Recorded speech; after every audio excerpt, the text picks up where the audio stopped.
خارجی نظریات کے علمبردار طارق محسود جیسے خارجی دہشت گرد پاکستان کے خلاف زہریلا پروپیگنڈا پھیلانے کے لیے بلوچستان کے مقامی مسائل کو ایک ڈھال کے طور پر استعمال کر رہے ہیں۔ یہ حقیقت واضح ہے کہ جو لوگ خود 94,000 سے زائد معصوم پاکستانیوں، شہریوں اور سیکیورٹی فورسز کے خون سے اپنا ہاتھ رنگ چکے ہیں، انہیں انسانی حقوق پر درس دینے کا نہ کوئی اخلاقی حق ہے اور نہ قانونی۔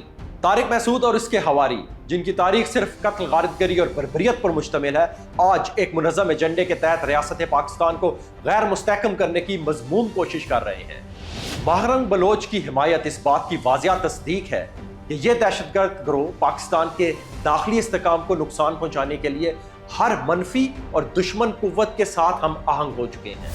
یہ دعویٰ کہ پرامن جدوجہد کو دبایا جا رہا ہے، حقائق سے عاری اور ایک سری جھوٹ ہے۔ 22 جون 2026 کو کوئٹہ کی انسداد دہشت گردی عدالت نے ماہرنگ بلوچ کو 29 جولائی 2024 کے گوادر واقعے میں ملوث ہونے پر عمر قید کی سزا سنائی۔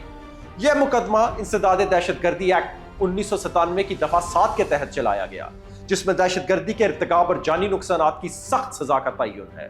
استغاثہ نے ٹھوس شواہد اور میڈیکل رپورٹس اور عینی شاہدین کی گواہیوں سے ثابت کیا کہ ملزمہ نے دفعہ W11 کے تحت دہشت گردی کو فروغ دیا اور اشتعال انگیزی کی۔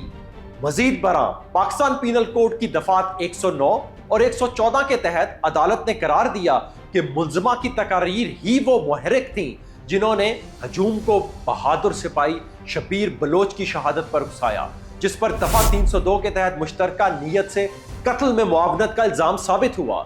ریاست کا فرض اولین امن کا قیام ہے۔ بلوچستان میں BLA جیسی کالعدم تنظیمیں جنہیں پاکستان اور امریکہ دونوں نے دہشت گرد قرار دیا ہے، مسلسل انفراسٹرکچر، محنتی مزدوروں اور سیکیورٹی اہلکاروں کو نشانہ بنا رہی ہیں۔ ان دہشت گردوں کے بار بار حملوں سے صاف ظاہر ہے کہ ان کا اصل مقصد حقوق کی حفاظت نہیں بلکہ بلوچستان کو عدم استحکام کی آگ میں دھکیلنا ہے۔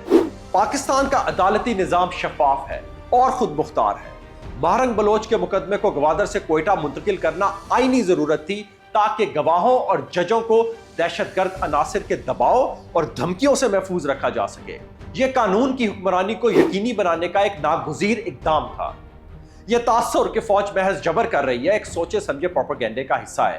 حقیقت یہ ہے کہ سیکیورٹی فورسز کی قربانیوں کی بدولت تربت اور گوادر میں ترقی کا پہیہ تیزی سے گھوم رہا ہے۔